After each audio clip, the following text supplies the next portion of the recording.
Bismillahirrahmanirrahim. Assalamualaikum warahmatullahi wabarakatuh. Innal hamdalillah wassalatu wassalamu ala Rasulillah wala haula wala quwwata illa billahi amma ba'du. Faqala Allah jalla wa ala ya ayyuhalladzina amanu taqullaha haqqa tuqatih wa la tamutunna illa wa antum muslimun. Kaum muslimin, kaum muslimat yang semoga Allah merahmati kita semua. Kembali kita mengucapkan puja-puji syukur kita kepada Allah Subhanahu wa taala. Salawat bertangkaikan salam semoga senantiasa tercurahkan untuk nabi kita yang mulia Muhammad sallallahu alaihi wasallam.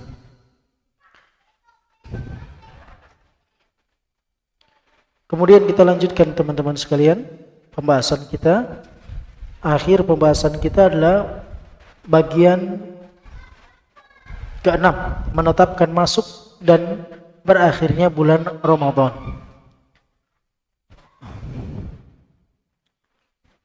Beliau menyebutkan bahwasanya menetapkan masuk dan berakhirnya Ramadan itu hanya dengan dua cara. Yang pertama dengan ru'yatul hilal. Sebagaimana Nabi SAW sebutkan dalam sabdanya, idza ra'aitumuhu fasumu. Apabila kalian melihatnya. Nabi mengarahkan berpuasa dengan melihat. Kemudian melihat itu bisa melihat secara langsung atau dengan mendapatkan informasi dari orang yang melihat. Untuk masuk satu Ramadan cukup satu orang, muslim adil, yang terpercaya. Ini metode pertama. Metode kedua, menyempurnakan bulan Sya'ban. Kita tahu Islam itu dalam menentukan jumlah hari pada setiap bulannya itu 29 atau 30 hari. Olehnya Nabi SAW sebutkan dalam sabdanya, hadis yang diriwayatkan oleh Imam Muslim dan Imam Bukhari. Imam Bukhari hadis 1909. Sedangkan Imam Muslim 1081. Nabi mengatakan sumu li ru'yatihi, puasalah kalian dengan melihatnya. Wa aftiru li ru'yatihi, berbukalah kalian dengan melihatnya. Fa in ghubbiya alaikum, apabila tersamarkan atas kalian. Artinya tidak terlihat. Apakah karena ada awan, apakah karena mendung, ataukah karena kabut dan lain sebagainya. Kata Nabi, bukan tanya kepada perbintangan. Kata Nabi, fa'akmilu iddata thalathin, sempurnakan. Kata Nabi, sempurnakan. Bukan tanya kepada ahli perbintangan, tapi sempurnakan jumlah hari dalam bulan Sya'ban. Berapa hari? 30 hari. Dan ini sabda Nabi. Nggak usah dikotak-katik lagi. Nggak usah dikotak-katik lagi. Dengan takwil, dengan ini, dengan itu. Kemudian mendahulukan ucapan manusia di hadapan ucapan Allah dan Rasulnya. Allah katakan, ya ayyuhalladzina amanu la tuqaddimu baina yadayillahi wa rasulih. Wahai orang-orang beriman, jangan pernah kalian mengedepankan siapapun di hadapan Allah dan Rasulnya. Gak boleh. Apabila ada keputusan dari Allah dan Rasulnya, tidak ada jawaban lain bagi seorang muslim kecuali sami'na wa ata'na. Dia dengar, dia taat. Bukan dia dengar, dia kritik.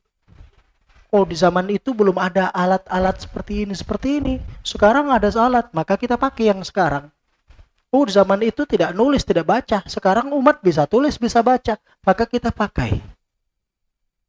Setelah zaman Nabi SAW, ada zaman para sahabat, ada zaman para i'imah, 4 imam madhab. Mereka semua sepakat melihat dengan cara melihat atau mensempurnakan. Kan gitu ya? Sekarang Imam Ahmad ibn Hanbal bisa baca nggak? Bisa tulis nggak? Beliau pakai ru'ya atau pakai metode yang digunakan oleh beberapa manusia saat ini?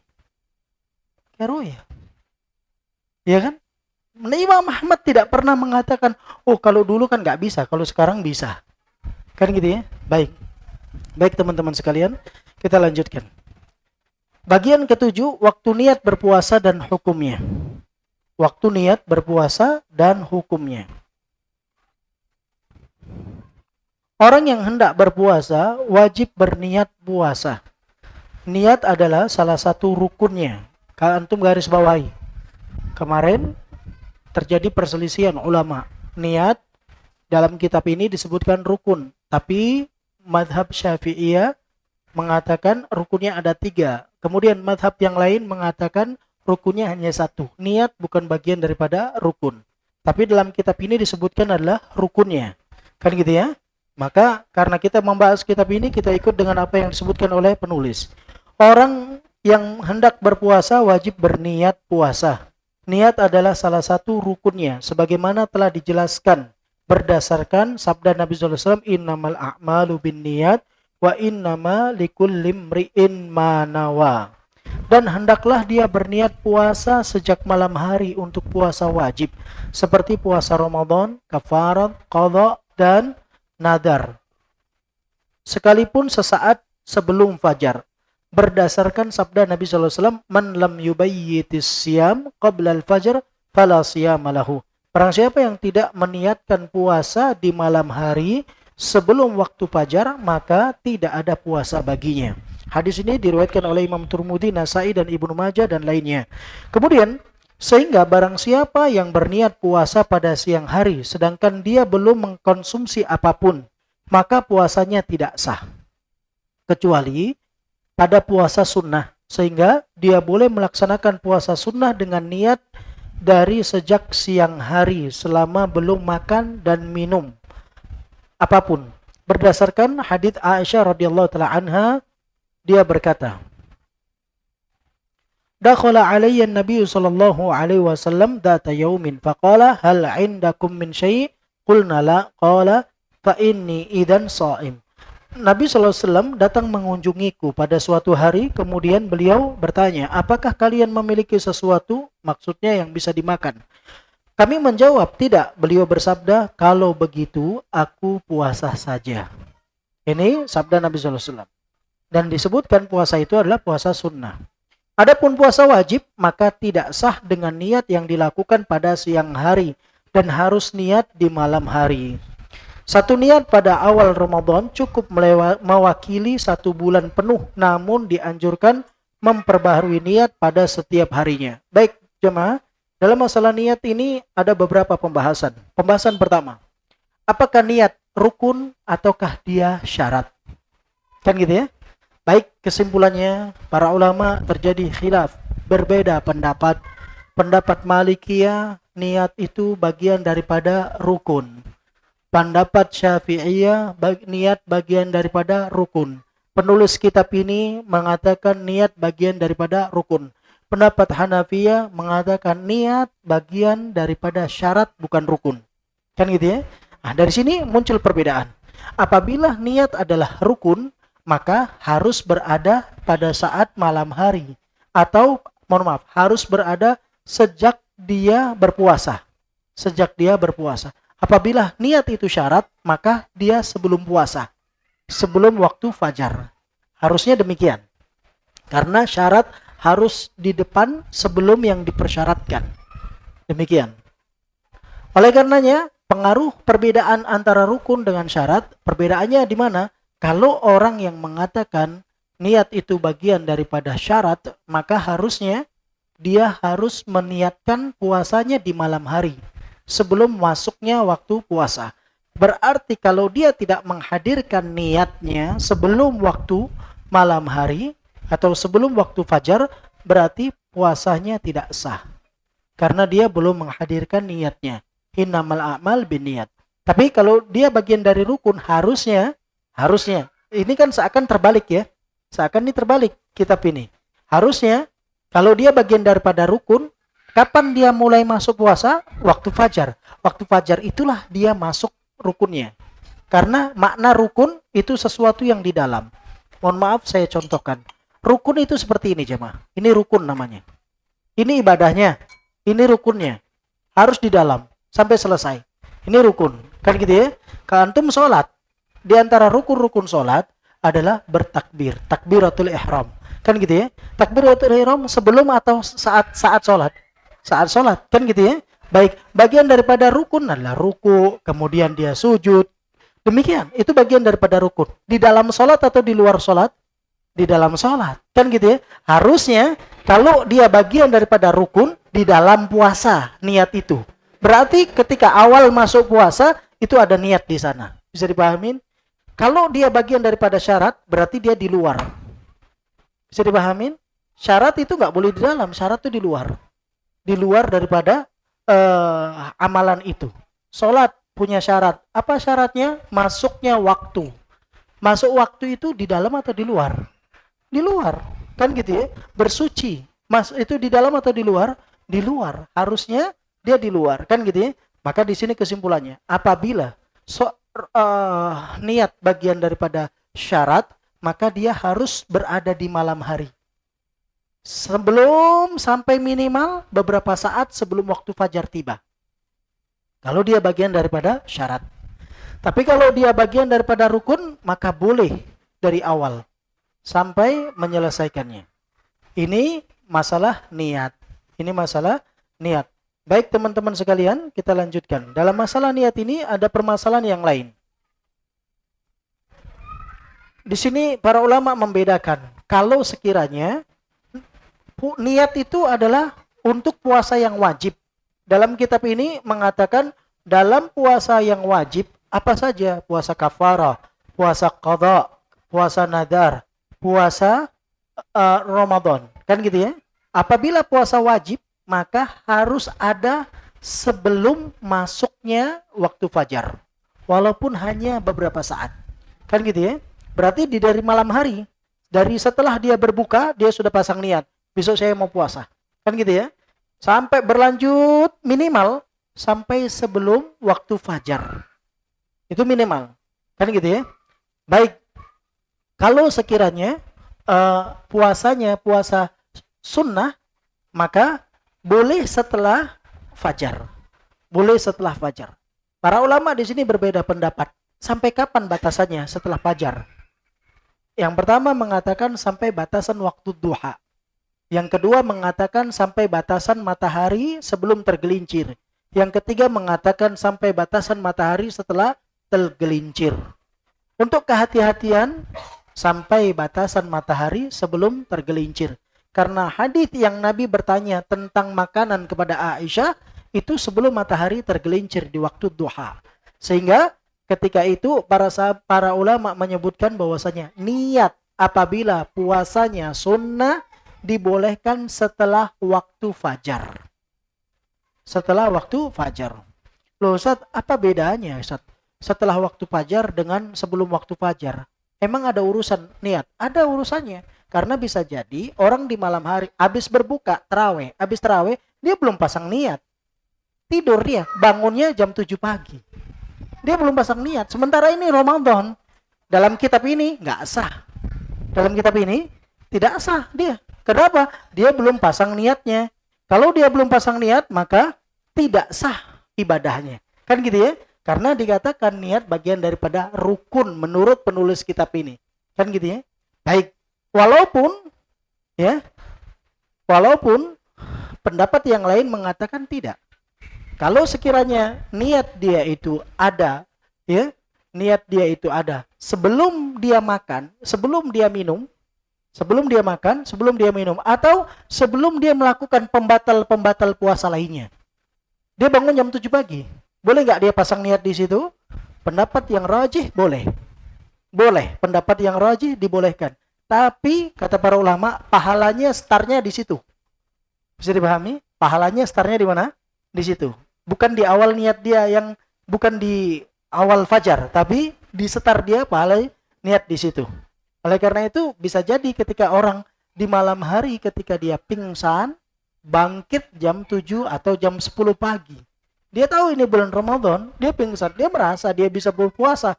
Dia katakan, kalau begitu saya berpuasa. Dia lanjutkan puasanya. Dapat pahala dia? Dapat. Sejak kapan? Sejak dia pasang niat. Pasang niatnya jam berapa? Jam 10. Berarti pahalanya startnya dari jam 10 sampai akhir. Ini yang pendapat di kalangan para ulama. Kesimpulannya, kalau ada yang mengatakan bahwasanya niat itu harus pada puasa wajib di malam hari atau sebelum fajar. Tapi ada hadits Nabi SAW yang menyebutkan tentang puasa Asyura. Nabi SAW ketika menemui para sahabat, sebagian berpuasa, sebagian tidak. Nabi SAW katakan kepada para sahabatnya, barang siapa yang sedang berpuasa, maka lanjutkan puasanya. Barang siapa yang telah berbuka, maka tahan dirinya hingga berbuka. Artinya nggak usah makan lagi. Sementara ketika Nabi SAW mengutus orang itu dalam keadaan waktu duha. Dan ketika itu puasa Asyura adalah puasa wajib. Bisa dipahamin? Oleh karena itu kata Syekh Al-Albani rahimahullah ta'ala, maka mereka boleh pasang niat setelah tulu'ul fajar, setelah terbitnya fajar, dengan hadis puasa Asyura. Tapi ada pendapat yang lain mengatakan enggak, puasa Asyura sudah mansuh dengan puasa Ramadan. Jamaah, antum belajar fikih. Antum belajar fikih. Antum harus banyak tak ditambah lagi ini jawabannya seperti itu fikih. Kan gitu ya? Baik. Dia mengatakan puasa Asyura itu sudah mansuh, dihapuskan oleh apa? Oleh puasa Ramadan. Jawaban para ulama mengatakan dimansuhnya puasanya. Hukumnya berjalan karena hukum wajib itu ada pada puasa Asyura, sehingga dalam hal ini menunjukkan bahwasanya boleh seorang memasang niat setelah tulu'ul fajar. Ini pendapat yang rajih, tapi untuk hati-hati, untuk kehati-hatian, maka hendaknya seseorang memasang niat sebelum fajar. Bisa dipahami jemaah? Bisa dipahami? Baik. Kemudian permasalahan berikutnya. Satu niat pada awal Ramadan cukup mewakili 1 bulan penuh. Satu niat pada awal Ramadan cukup mewakili 1 bulan penuh. Sedangkan pendapat yang lain tidak. Pendapat yang lain pakai hadis Nabi SAW. Dia datangkan dalil. Ingat jemaah, para ulama kita di dalam memberikan argumentasinya bukan akal-akalan, tapi pakai dalil. Kata Nabi SAW, man lam yubayyitun niyah fala siyama lahu. Orang yang tidak mendatangkan niat di malam hari, maka nggak ada puasa baginya. Harusnya dia setiap malam dia datangkan niatnya. Kan gitu ya? Menurut hadis itu, dia tidak sah kalau tidak mendatangkan pada setiap malam. Tapi dalam kitab ini menyebutkan 1 kali niat untuk 1 Ramadan penuh. Alasannya, karena Ramadan itu ibadahnya seperti sholat berlanjut. Antum sholat niatnya berapa kali? Sekali saja kan? Kalau antum sholat maghrib, berapa kali antum niat? Sekali saja, betul? Sekali saja. Dijawab sama yang satu lagi, tidak. Kalau sholat itu, dia dari awal sampai akhir, memang dia melakukan ibadah yang sama terus. Kan gitu ya? Sedangkan kalau puasa, dari fajar sampai maghrib saja, malam hari sudah berhenti dia. Kan gitu ya? Sehingga dia harus datangkan niat yang lain lagi. Dijawab oleh yang kedua, tidak. Berbuka dia itu ibadah. Kalau dia tidak berbuka, dia berdosa. Sehingga bukanya itu tetap lanjut dalam rangka ibadah. Sehingga terus berkesinambungan. Bisa dipahami? Maka daripada hal itu, dia katakan tetap niat 1 bisa berlaku sampai sebulan. Kalau kita mau hati-hati, setiap malam datangkan niat. Niat yang pertama kita hadirkan dulu 1 sampai sebulan. Nanti setiap malam kita perbaharui niat setiap malam. Kalau mau hati-hati. Kemudian jemaah, yang disebutkan oleh Ibnu Utsaimin rahimahullah ta'ala, seorang muslim yang beriman apabila datang Ramadan, pastilah dia akan meniatkan untuk berpuasa 1 bulan full. Betul? Ini seperti apa yang langsung terbetik pada jiwa seseorang. Oleh karena itu pendapat yang kuat menurut Ibnu Utsaimin dalam kitabnya Syarhul Mumti' fi Syarh Zadil Mustaqni, beliau katakan boleh seorang niat 1 kali untuk 1 bulan. 1 kali untuk 1 bulan, boleh. Kalau dia mau kehati-hatian, maka tajdidun niyah, dia datangkan niat pada setiap malamnya. Baik, yang nggak boleh yang bagaimana? Dia niatkan 1 bulan dalam 1 malam 1 Ramadan niat untuk sampai 30 Ramadan. Kan gitu ya?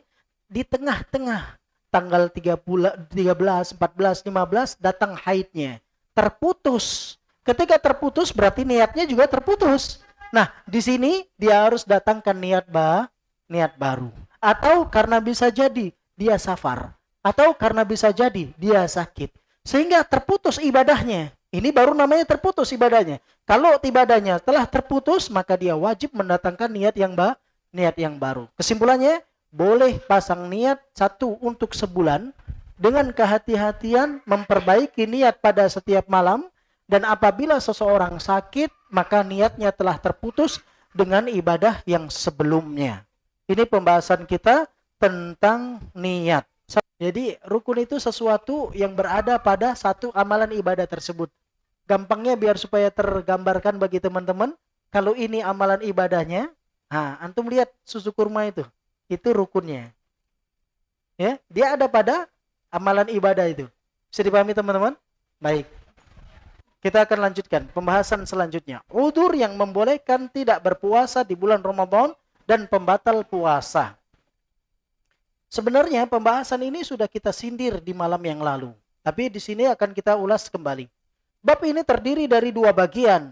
Bagian pertama, udzur yang membolehkan tidak berpuasa di bulan Ramadan. Boleh tidak berpuasa di bulan Ramadan disebabkan oleh salah satu udzur berikut. Yang pertama, sakit dan usia atau lanjut usia. Orang sakit yang diharapkan bisa sembuh itu boleh tidak berpuasa. Lalu bila dia sudah sembuh, maka dia wajib mengqadha hari-hari tidak berpuasanya tersebut berdasarkan firman Allah, ayyaman ma'dudat, bilangan hari-hari tertentu. Faman kana minkum maridun aw ala safarin fa'iddatum min ayyamin ukhar. Barang siapa di antara kalian yang sakit atau melakukan perjalanan safar, hendaknya dia ganti di hari yang lain. Dalam firman Allah yang lainnya, Allah katakan, faman syahida minkum syahra falyasum.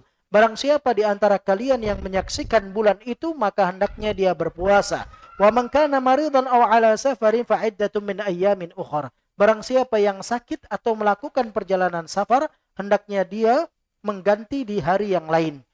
Saat seseorang diberikan keringanan saat yang sakit yang seseorang diberi keringanan untuk tidak berpuasa adalah sakit yang menyulitkan penderitanya bila berpuasa. Ini jemaah, nanti akan kita bahas insyaallah satu-satu. Beliau katakan, adapun orang yang sakit yang tidak bisa diharapkan kesembuhannya, atau orang yang tidak mampu berpuasa secara permanen seperti orang yang lanjut usia, maka dia boleh tidak berpuasa dan tidak wajib mengqadha, akan tetapi wajib membayar fidyah dengan memberi makan satu orang miskin untuk setiap harinya. Karena Allah Subhanahu wa taala menjadikan amal memberi makan itu setara dengan puasa saat kaum muslimin boleh memilih salah satu di antara keduanya pada awal mula puasa diwajibkan. Sehingga didapatkan kesimpulan bahwa membayar fidyah itu menjadi pengganti dari puasa ketika terjadi udzur. Imam Al-Bukhari rahimahullah ta'ala berkata, adapun bila laki-laki tua yang sudah tidak mempunyai puasa, tidak mampu berpuasa, maka sungguh Anas bin Malik ketika sudah tua memberi makan satu orang miskin sebagai ganti puasa dari setiap harinya. Dan hal itu berlangsung selama 1 atau 2 tahun. Sementara Ibnu Abbas berkata tentang laki-laki dan wanita tua yang tidak mampu puasa, hendaklah keduanya memberi makan seorang miskin untuk setiap harinya. Orang yang tidak mampu berpuasa secara permanen dengan kelemahan yang tidak bisa diharapkan hilang, baik karena sakit atau karena lanjut usia, maka dia harus memberi makan satu orang miskin sebagai ganti puasa setiap harinya, sebanyak setengah sok gandum atau kurma atau beras atau makanan pokok lainnya. Satu sok kurang lebih sama dengan 2 kilo seperempat atau 2,5 atau 2,25 kilogram. Maka dia memberi makan orang miskin kurang lebih per harinya 1,120 kilogram atau 1,125 kilogram. Demikianlah, dan bila orang sakit tetap berpuasa, maka sah puasanya dan berpahala. Baik jemaah, kita akan klasifikasikan terlebih dahulu. Pertama, Udzur yang dengannya seseorang boleh berbuka adalah sakit. Tapi kita perlu perhatikan dulu bahwasanya sakit itu memiliki beberapa pembagian. Yang pertama jemaah, sakit yang muzmin. Muzmin itu sakit yang menahun, terus melekat pada dirinya dan tidak terpisah pada diri orang tersebut. Kemudian yang kedua, sakit yang tori. Sakit yang tori itu bagaimana? Sakit terkadang dia datang, terkadang dia hilang. Atau sakit yang datang karena tiba-tiba. Misalnya dia demam, dia flu, dia pilek, dia kena pisau, atau dia tabrakan, macam-macam. Itu sakitnya tori. Dan itu bisa hilang. Kalau sakit yang menahun, menetap, seperti orang diabetes mellitus, seperti hipertensi, seperti stroke, dan lain sebagainya. Ini kita pembahasan orang sakit dahulu. Baik, sekarang yang kita bahas yang pertama adalah orang yang sakitnya tori, datang kepadanya sakitnya, tapi bisa hilang sakit itu. Kita lihat tingkat sakitnya. Kalau sakit yang dia merasakan sakit tersebut membuat dia tidak mampu berpuasa, atau membuat dirinya kalau berpuasa menambah sakitnya, kondisi demikian dia boleh berbuka.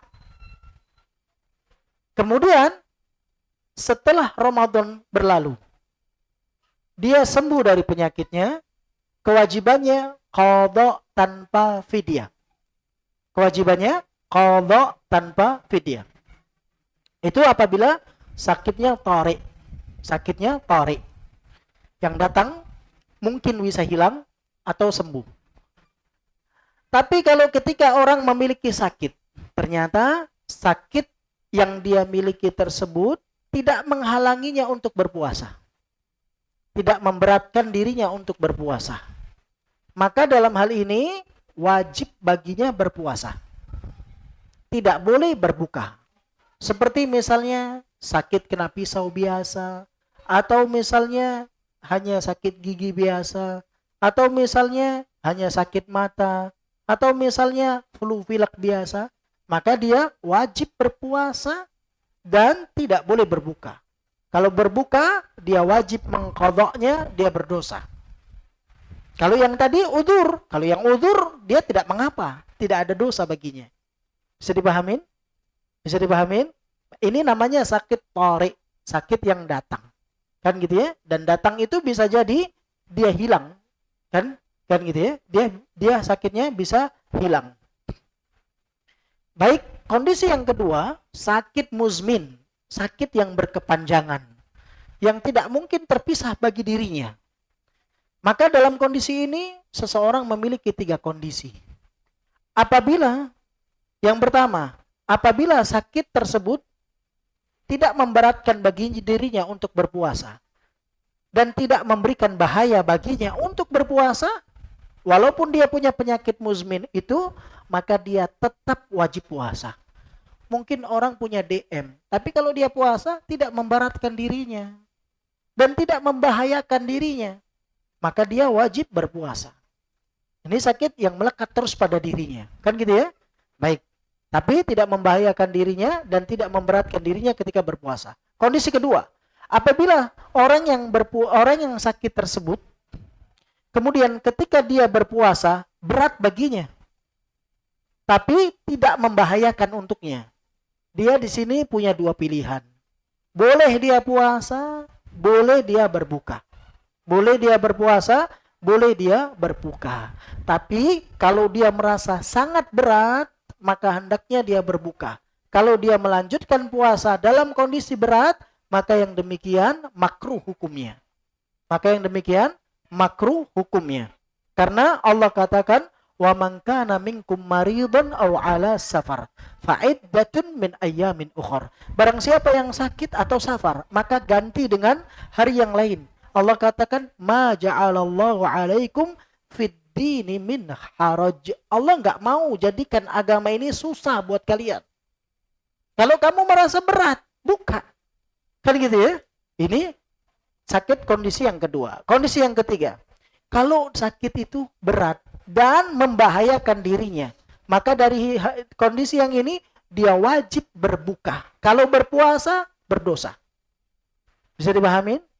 Berpuasa berdosa. Allah katakan wala tulqu biaidikum ila tahluka. Jangan kamu hantarkan dirimu kepada kebinasaan. Wala taqtulu anfusakum innallaha kana bikum rahima. Jangan kamu bunuh dirimu karena Allah terhadap diri kamu rahim, maha pengasih. Dalam hal ini untuk tahu sakit levelnya, pas'alu ahla dzikr in kuntum la ta'lamun. Tanya sama ahlinya. Ahlinya dalam hal ini bukan ustaz, tapi dokter. Tanya sama dokternya.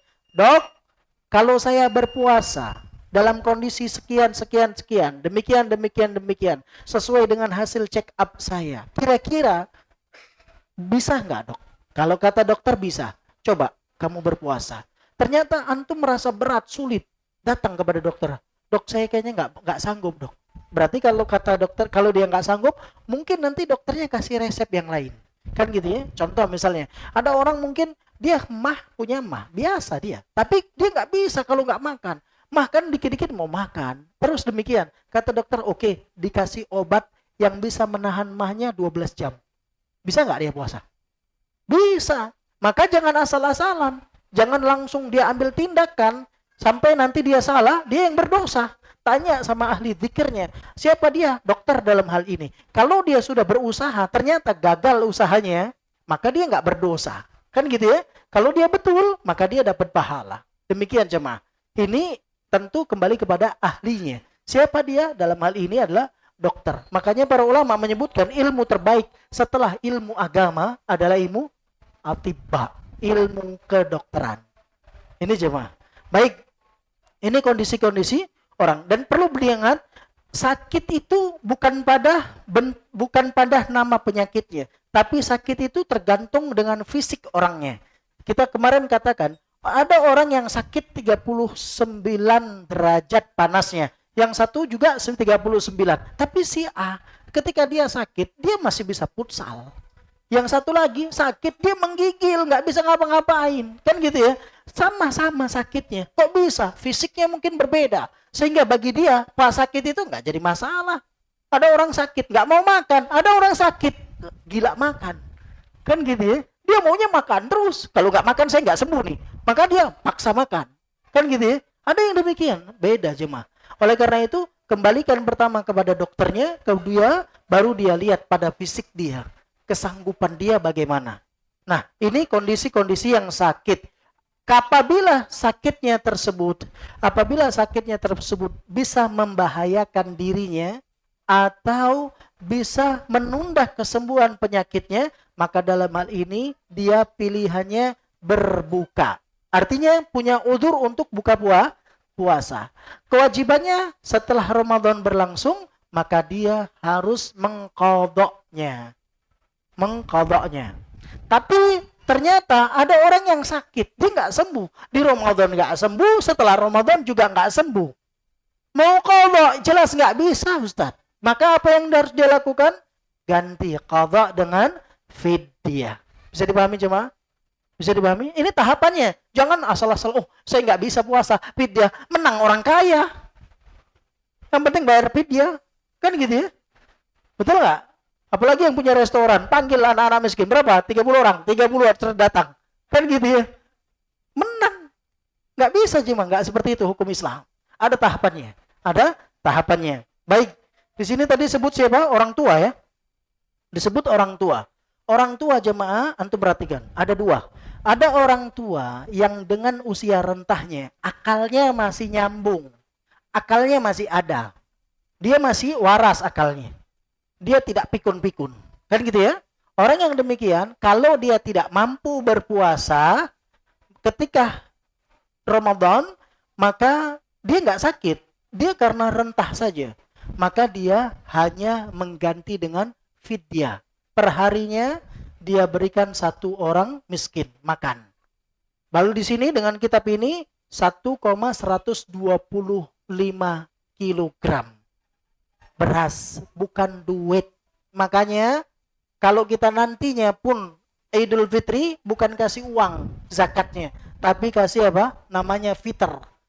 Antum iftar. Apa iftar? Arti iftar apa? Makan. Antum buka pakai duit apa buka pakai minuman, pakai makanan? Hah? Makan jemaah. Disuruh makan. Hari itu hari makan. Makanya harus pakai makanan. Kalau antum berikan dengan uang, salah guna sudah. Jangan sok pinter. Nabi SAW lebih paham dengan kita daripada kita. Allah lebih paham daripada kita. Nanti kalau pakai beras, apa dia mau pakai beras? Semua beras sampai 3 bulan. Loh, tujuannya biar supaya dia nggak kelaparan lagi. Kan gitu ya? Tujuannya itu biar supaya dia nggak kelaparan lagi. Kalau kasih duit, ya udah. Kadang satu malam habis. Betul kan? Besok ngemis lagi. Nggak begitu jemaah, nggak seperti itu. Kasih makan. Dan kasih makanan pokok. Jadi fitrah kita dengan makanan pokok. Insya Allah kita akan bahas nanti masalah fitrah. Baik. Untuk orang tua tadi, kalau sekiranya sudah hilang akalnya, maka dia tidak taklif. Tidak taklif. Tidak ada tanggungan hukum. Ketika itu, karena dia tidak punya tanggungan hukum, maka tidak ada qadha, tidak ada fidyah. Dia diukur seperti sobi, anak yang masih kecil belum balik, atau seperti majnun. Kata Nabi SAW, rufi al-qalam an thalathah. Diangkat pena dari 3 golongan manusia. Yang pertama, an-naim hatta yastayqid. Orang tidur sampai bangun. Kalau ada orang tidur, bunuh orang, itu dia nggak dikisos jemaah. Bisa Ustaz tidur bunuh? Bisa. Ada orang tidur, bangun dia. Cari pisau dia, tusukkan orang. Habis itu, dia tidur lagi. Ada. Kan gitu ya? Baik, dia ngelantur, ngelindur. Karena dia masih tidur, dia nggak dihukum jemaah. Dia nggak dihukum. Dalam hukum Islam ya, dia nggak dihukum. Tapi apa? Dia diapakan? Hah? Dia nggak ada hukumannya. Dia nggak dikisos. Kan gitu ya? Baik. Yang kedua, kalau al-majnun hatta yufiq. Orang gila sampai dia sadar. Yang ketiga, as-sabi hatta yahtalim. Anak kecil yang belum balik sampai balik. 3 golongan ini diangkat pena. 3 golongan ini diangkat pena. Ingat, hukum Islam berkisar pada akal. Yang hilang akal, hilang hukum padanya. Kalau ada orang ngaji, tingkatannya sudah bla bla bla bla, nggak butuh sholat, nggak butuh, mungkin dia sudah sampai akalnya hilang. Makanya nggak sholat lagi, nggak ngaji lagi, nggak pakai puasa lagi, nggak pakai haji lagi. Karena Nabi kita masih mau sholat, sebelum wafat pun masih mau sholat. Betul atau tidak? Permintaan Nabi ketika beliau mau wafat, apa? Sholat. Nabi minta sholat. Sampai Nabi dipapah. Sampai Abu Bakar hampir terfitnah, hampir mundur ketika beliau sholat tersebut. Baik, silahkan Pak Ayang, azan terlebih dahulu. Baik teman-teman sekalian, kita lanjutkan. Udzur yang membolehkan tidak berpuasa di bulan Ramadan dan pembatal puasa. Udzur yang kedua, yang dengannya seseorang boleh berbuka. Yang kedua adalah safar. Melakukan perjalanan safar. Baik jemaah, pertama kita tentukan dulu batasan safar. Apakah dengan hari atau waktu atau dengan jarak? Sebetulnya para ulama fikih menyebutkan pendapat yang rajih, yang kuat, safar bukan kepada hari, bukan pada waktu, bukan pada jarak. Tapi safar kepada kebiasaan. Apabila kebiasaan setempat mengatakan dari tempat ini ke tempat itu dikatakan safar, berarti dia disebut dengan seorang musafir. Sebagai contoh, misal kalau kita di Langsa. Dari Langsa ke Idi, menurut orang Langsa, kebiasaannya itu dikatakan musafir. Maka itu hukumnya safar. Ustadz belum sampai 80 km. Kita bukan kepada ukuran jarak, tapi ukuran uruf kebiasaan setempat. Bisa dipahamin? Baik. Kalau kita di Yaman itu jarak hanya 1 jam saja sudah dikatakan safar. 1 jam saja sudah dikatakan safar. Itu kebiasaan mereka. Sehingga hukum safar berlangsung. Baik. Ini pendapat yang rajih. Jadi safar itu kepada uruf kebiasaan. Kemudian ada yang mengatakan dengan jarak. Dengan jarak ini manusia berbeda-beda. Para ulama menyebutkan yang pertama, Seorang berdiri di pinggir pantai, dia melihat kapal. Di ujung kapal tidak terlihat, itulah jarak safar. Kedua, ada yang mengatakan jarak itu dari tempat ke tempat yang lain dengan ukuran 40 mithqal. 40 mithqal. Atau 48 mil. Berarti setara dengan 80 kilometer. Ini pendapat Syafi'iyah. Dan ini banyak yang dianut oleh sebagian manusia. Dan pendapat ini dibolehkan, ada dalilnya. Yang ketiga, pendapat dengan waktu. Di waktu. Yang dikatakan safar seperti apa yang disebutkan Nabi SAW. La tusafirul mar'a illa ma'a di la tusafirul mar'a yaumun walailah illa ma'a di mahramin atau illa ma'a zaujati atau zaujiha. Kama qala sallallahu alaihi wasallam. Apabila seorang wanita melakukan perjalanan safar 1 hari 1 malam, dia tidak boleh kecuali bersama mahramnya. Dari sini kata mereka, oh ya, inilah jarak safar. Ini adalah waktu safarnya. Sebagian mereka mengingat kepada perjalanan Nabi dari Madinah ke Mekah. Nabi SAW sudah mengqasar salat. Qasar tidak berlangsung kecuali pada safar. Kan gitu ya? Maka di situ dilihat, diukur antara jarak Madinah ke Mekah. Kurang lebih sekitar 5 atau 6 jam. Ya, zaman sekarang. Mengendarai kendaraan mobil naik bus. Kan gitu ya? Kalau naik kereta api mungkin sekitar 2 atau 3 jam. Kan gitu ya? Naik kereta api cepat. Kalau Nabi naik onta sepekan. Kan gitu ya? Berarti tidak ada ukuran dong, kan gitu. Kalau sekarang saya ke Jakarta cuma 2 jam. Kan gitu ya? Maka tidak ada ukuran pasti. Maka dari sini para ulama menyebutkan yang dikatakan safar dan musafir itu kembali kepada uruf dan kebiasaan. Tetapi kalau kita mau ikut dengan pendapat Syafi'iyah, tidak salah. Karena mereka punya dalil juga. Kan gitu, ini masalah khilafiyah yang boleh luas di sana. Bisa dipahamin? Bisa dipahamin? Kalau Syafi'iyah 80 kilometer. Dan ingat, kalau dia sudah melakukan perjalanan, barulah dia boleh berbuka sampai akhir batas bangunan di tempat tersebut, negeri tersebut. Beliau katakan, safar. Seorang musafir boleh tidak berpuasa di bulan Ramadan dan wajib atasnya mengqadha berdasarkan firman Allah, faman kana minkum maridun aw ala safarin fa'iddatun min ayyamin ukhra. Barang siapa di antara kalian sakit atau dalam kondisi safar, maka hendaknya ganti puasanya di hari yang lain. Dalam firman Allah, faman syahida minkum syahra falyasum wa man kana maridun aw ala safarin fa'iddatun min ayyamin ukhra. Barang siapa yang sakit atau dalam keadaan safar, maka hendaknya dia ganti di puasa di hari yang lain. Juga berdasarkan sabda Nabi SAW kepada seorang laki-laki yang bertanya tentang puasa dalam safar.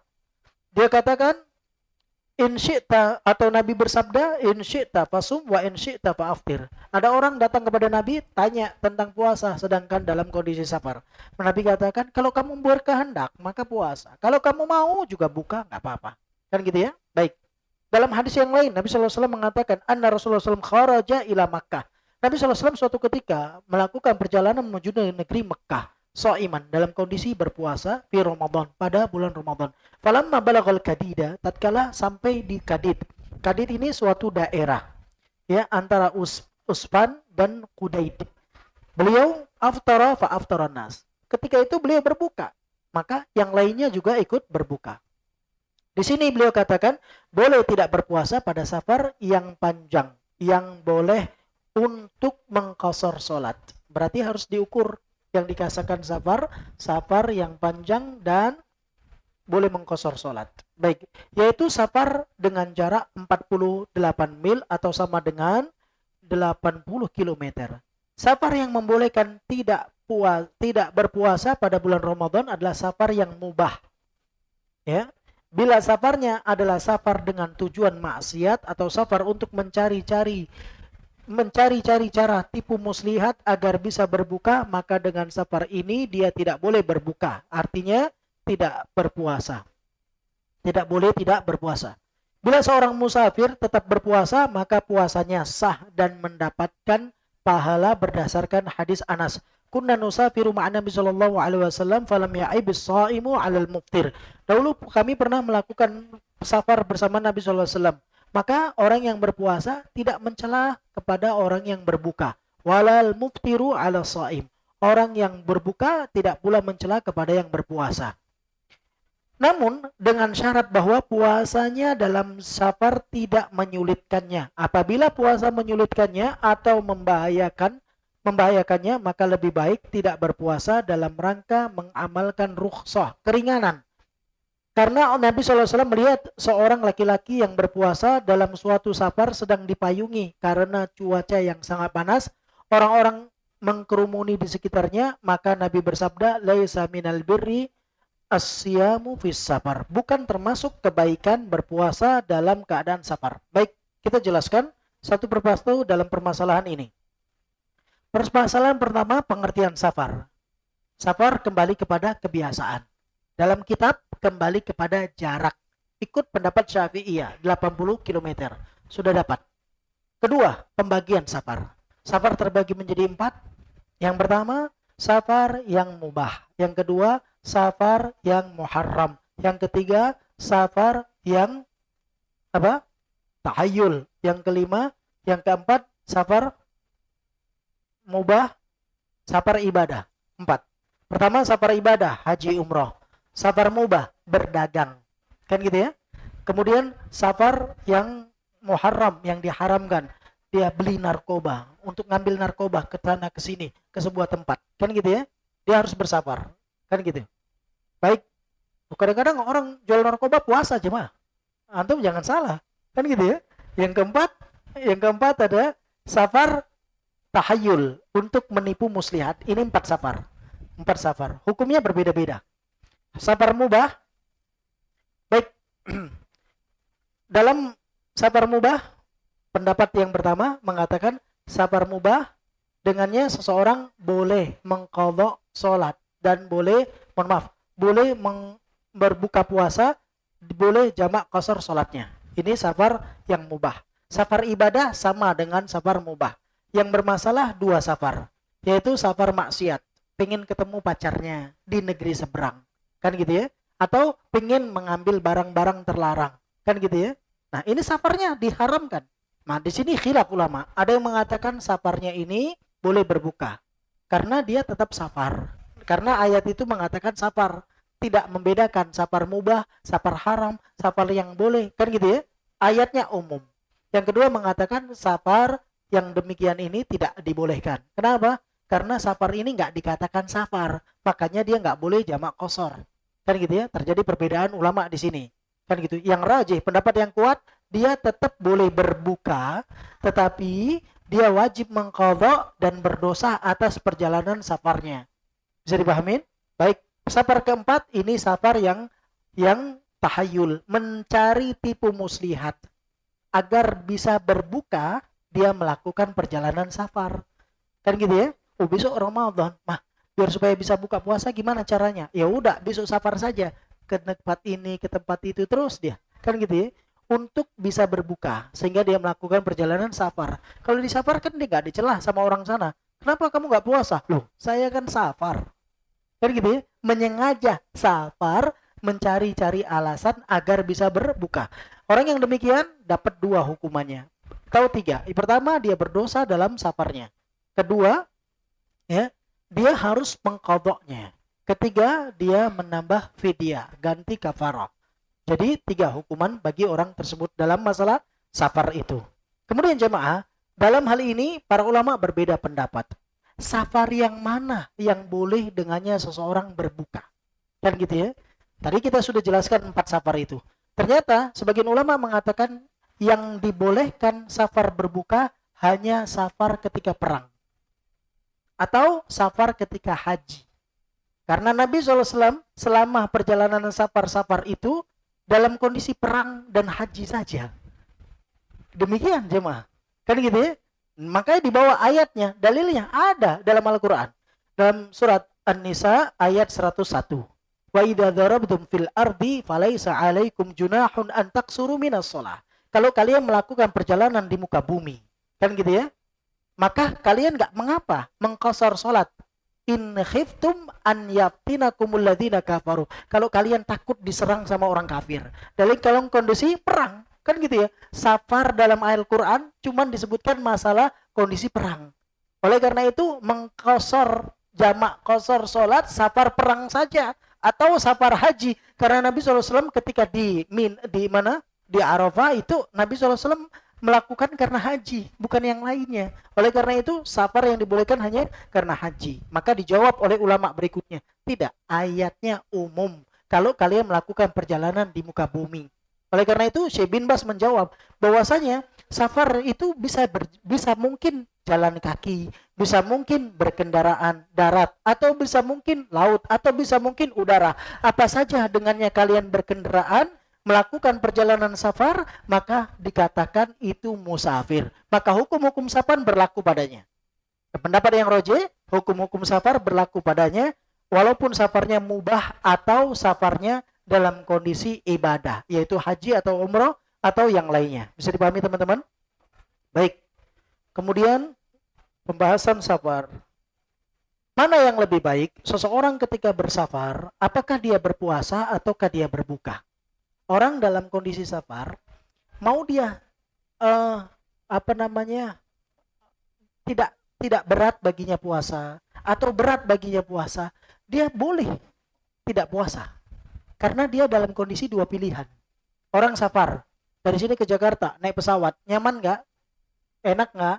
Nggak terganggu kan dalam puasanya. Orang duduk di pesawat 2 jam pakai AC, duduk santai, tidur, bangun, nih sampai Jakarta. Kan gitu ya. Oh, itu safar. Iya. Hukumnya hukum safar. Terus dia boleh nggak berbuka? Boleh. Boleh nggak dia melanjutkan puasa? Boleh. Terus mana yang lebih baik? Lihat kenyamanannya. Kalau dia berpuasa berat baginya, maka masuk dalam hadis ini. Laisa minal bir asyamu fis safar. Nggak bagus. Bukan kebaikan. Orang yang dalam keadaan safar puasa dia. Itu nggak bagus. Ini hadis buat orang yang kayak gitu, yang kalau safar susah, berat, sulit. Dia sudah safar, mabok, pusing, macem-macem. Kan gitu ya. Ustadz, dia naik pesawat. Iya, ada orang lihat pesawat saja udah puyeng kepalanya. Kan gitu ya. Ada jemaah. Safarnya besok, puyengnya sekarang. Ada nggak? Ada. Kan gitu ya. Orang demikian, macam-macam. Nah, kalau bagi dianya berat, ya, ada orang yang model-modelnya memang nggak bisa dia ngelihat, nggak bisa kecium bau AC mobil. Baru kecium bau AC jarak 5 meter jemaah, dia sudah puyeng kepalanya. Kayaknya saya nggak bisa ini lanjut puasa. Dari situ dia harus berbuka. Termasuk orang yang nggak bagus kalau dia puasa dalam kondisi safar. Tapi kalau dia enak aja, enjoy, kan gitu ya. Traveler dia. Kan gitu ya. Kalau traveling kan perbuatannya ya. Traveler kan orangnya. Dia mungkin suka keliling kemana-mana. Begitu puasa datang ada tugas kemana? Jakarta. Pergi pagi pulang petang. Bisa nggak? Bisa. Kan gitu. Berat baginya. Oh mah itu gampang. Nah dalam kondisi demikian dia baiknya tidak berbuka. Bisa dipahami? Berarti orang musafir ada dua pilihan. Mau kalau dia mampu untuk berpuasa, berpuasa. Kalau dia tidak mampu untuk berpuasa, maka baiknya dia tidak berpuasa. Dia qadha di hari yang lainnya. Walaupun dia mampu berpuasa, kalau dia mau berbuka boleh nggak? Boleh. Karena dia masuk ke dalam ayat ini. Bisa dipahami? Faman kana minkum maridun aw ala safar. Barang siapa dalam keadaan sakit atau kondisi safar, fasyamu fi fa'iddatum min ayyamin ukhra. Maka hendaknya dia ganti di hari yang lainnya. Bisa dipahami jemaah? Ini permasalahan perjalanan atau safar. Bisa dipahami? Ada yang ditanya? Baik, ini pertanyaan pernah ditanyakan ya. Yang dikatakan seorang mukim itu yang padanya ada tanda-tanda mukim. Yang padanya tanda-tanda mukim. Pakaiannya cukup, tempat makannya di situ, mandinya di situ, itu namanya mukim. Kalau dia supir setiap hari jalan terus, dia safar. Dia safar. Loh, dia nggak tahayul, enggak, memang pekerjaannya. Tapi ada pula orang yang dia pekerjaannya di laut, jemaah. 3 bulan baru balik. Oh enggak Ustadz, 6 bulan ayah saya di laut. Iya, betul, betul. Ternyata waktu dia melewati di antara 6 bulan itu ada Ramadan full. Dia musafir atau tidak? Jawabannya tidak. Kenapa? Karena dia hidup di situ, makan di situ, tinggal di situ, kan gitu ya. Semua kebutuhan dia ada di situ. Maka dia dikatakan mukim, walaupun dia jauh dari tempat tinggalnya. Bisa dipahami? Itu dia dikatakan mukim. Berbeda dengan supir. Kalau supir dia nggak bisa, cuma nggak seperti orang yang di kapal. Maka kondisinya berbeda. Saat dia pilot, sama saja. Pilot seperti supir. Gayanya saja, dia pilot supir pesawat. Betul nggak? Kan gitu ya. Supir pesawat kan. Kalau ini kan supir bus, supir motor, supir mobil, kan gitu ya. Beda cuma. Ya. Yang itu karena dia naik pesawat jadi lebih keren. Namanya berubah, bukan supir, tapi pilot. Kan gitu ya. Allahu alam bishawab. Bisa dipahami, Pak? Baik. Sekarang antum di Aceh, antum pergi ke Mekah. Kan gitu ya. Ya kan? Antum pergi ke Mekah. Waktu zuhurnya di tempat antum udah habis. Antum sampai sana waktu zuhur atau waktu asar. Antum sholat asarnya ngikut waktu Mekah atau waktu Indonesia? Mekah kan? Nah, seperti itulah. Ya, disitulah kalau sekiranya kita sudah berada di negeri lain, maka ikut dengan aturan negeri tersebut. Ya, sudah menjadi pepatah bahasa kita juga. Walaupun sebetulnya bukan cocok lagi ya. Ini hanya pepatah bahasa kita. Mana bumi dipijak, di situ langit dijunjung. Artinya kalau kita pada sebuah negeri itu waktu sholatnya, waktu puasanya berbeda, segeser 1-2 jam, maka di sini jemaah kita ikut kepada negeri yang berada di situ. Kalau kita ternyata gesernya bertambah, bukan berkurang. Kan kalau tadi kan berkurang, Pak ya. Berkurang lebih cepat mungkin 30 menit ya. Nah, maka dia ikut di sana. Berarti dia dapat rezeki dari Allah Subhanahu wa taala. Kan gitu ya. Tapi bukan menyengaja. Kalau menyengaja kan nggak bisa. Baik. Dalam kaidah ulama mengatakan al-ajr ma'a qadril masyaqqah. Besarnya pahala sebuah ibadah itu tergantung beratnya, sulitnya seseorang dalam menjalankan ibadah tersebut. Orang yang beribadah di musim dingin, di waktu subuh, dia ambil air wudhu dalam kondisi airnya dingin, dengan orang yang beribadah di musim tropis seperti kita, itu nggak sama pahalanya, beda jemaah. Kan gitu ya? Karena ada usaha yang keras, kan gitu. Tapi ingat, bukan menyusahkan diri. Jakarta lebih banyak godaan, saya datang ke sana. Ternyata dia di sana bukan bisa menahan, malah batal puasanya. Kan gitu ya? Kan gitu ya? Baik, ini pertama. Dan kedua, Allah Jalla wa'ala membedakan, mengutamakan waktu dengan waktu yang lain. Tempat dengan tempat yang lain. Ya, keadaan dengan keadaan yang lain. Ini punya kedudukan yang beda-beda. Misalnya, waktu subuh dengan waktu zuhur itu nggak sama, cuma kan gitu ya, kedudukannya itu sudah berbeda ya. Baik, orang yang beribadah di Indonesia dengan di tanah haram di Mekah, Madinah, itu nggak sama dengan yang di sini, kan gitu ya. Orang yang sholat di Masjidil Haram dengan di luar Masjidil Haram itu nggak sama pahalanya, berbeda. Ini keutamaan yang Allah berikan kepada tempat-tempat tertentu. Waktu misalnya Ramadan itu nggak sama dengan orang yang beribadah di bulan selain daripada Ramadan, kan gitu ya. Itu pahalanya berbeda. Dan Allah Subhanahu wa taala membedakan itu, memang Allah memberikan kekhususan kepada waktu-waktu tertentu, tempat-tempat tertentu, dan kondisi keadaan tertentu. Kan gitu ya. Orang ketika berdoa dalam kondisi sempit, dalam kondisi susah, dalam kondisi sujud, dalam kondisi didolimi, tidak seperti orang yang berdoa tanpa ada kondisi-kondisi tersebut. Berbeda, kan gitu ya. Oleh karena itu ini ada perbedaan-perbedaan. Tapi ingat, itu ketetapan dari Allah dan Rasulnya. Jangan kita cari-cari masalah. Biar lebih susah saya biar lebih susah, biar lebih berat, besar pahalanya. Kemudian dia cari tempat-tempat yang menguji keimanannya. Enggak demikian. Kita enggak disuruh ngetes nguji keimanan, enggak. Tapi kita mempertahankan keimanan. Artinya kalau kita bisa di tempat yang aman, enggak jadi masalah. Dan bisa jadi, ingat jemaah, bisa jadi orang yang di Masjidil Haram pahalanya nggak lebih besar dibandingkan orang yang di negeri kita. Kenapa? Ternyata di sana dia bukannya menghormati tanah haram, malah dia bawa buat perlakuan dosa dan maksiat. Malah jadi tambah dosa. Kan gitu ya. Kalau yang di sini dia mungkin dia jaga, bisa jadi. Dan kondisi keadaan itu tergantung orang-orangnya, tergantung kepada orang-orangnya. Dan Allah Subhanahu wa taala yu'til hikmata may yasha, memberikan hikmah kepada siapa yang ia kehendaki. Baik, kalau kita melakukan perjalanan safar, kita tahu kita mau di tempat itu 5 hari misalnya, kan gitu ya. Kalau kita mau melakukan perjalanan safar nih, dalam 20 kali sholat kita boleh masih jamak qashar. Setelahnya hari kelima tidak lagi jamak qashar, tapi ikut kepada kebiasaan. Kebiasaan itu apa? Kembali kepada semula, kan gitu ya. Kecuali kalau kita ke tempat A, tujuannya saya punya dinas di Medan, kan gitu ya. Saya berangkat ke Medan. Tujuan saya di Medan itu adalah 3 hari, kan gitu ya. Ternyata qaddarallah masyafa'al, ada sesuatu yang harus menunda kepulangan saya. Dan saya nggak tahu hari itu, kan gitu ya. Dan nggak tahu bilangannya. Ternyata bertambahlah 2 hari, jadi 5 hari, kan gitu ya. Saya masih bisa jamak qashar. Saya masih dikatakan musafir di situ. Bisa dipahamin? Ternyata begitu saya mau pulang, ada tugas lagi, suruh pindah geser sedikit, ya, mungkin di daerah Binjai. Tapi saya belum sampai kemari, masih dianggap musafir. Terus kalau saya belum tahu harinya, mau sebulan tetap dikatakan musafir. Bisa dipahamin? Tapi kalau kita sudah tahu harinya, maka batasannya 20 kali 20 kali sholat. Hanya 20 kali sholat.